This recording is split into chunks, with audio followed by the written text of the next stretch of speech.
Hi, I'm Suzanne Gonzalez. My husband is Tommy, and we have Cedar Spring Farm and Dairy in Victoria, Virginia.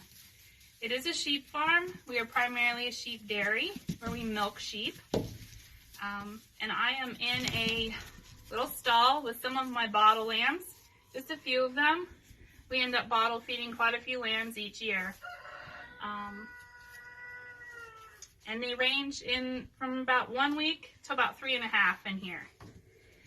Thank you, Mrs. Whitten, for contacting me to share this little video clip about me and my connection to agriculture.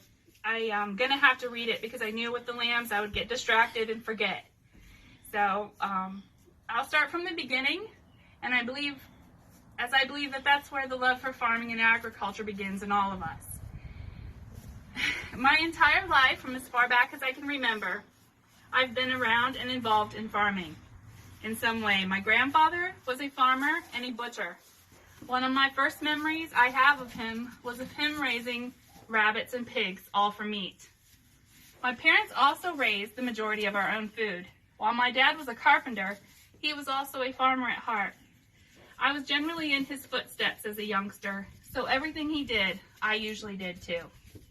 Each year we had a very large garden, our own beef cows, a couple of hogs, and laying hens. The garden harvests were always preserved through canning or freezing. This instilled in me a deep appreciation for where food on the table came from, and an even deeper appreciation for how our food was to be tended and cared for.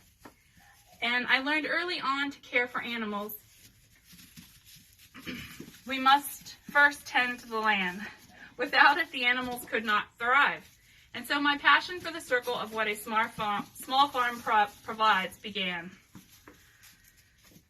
In my tween years, I became accustomed with milking cows on my brother and sister-in-law's dairy farm. This lasted for years.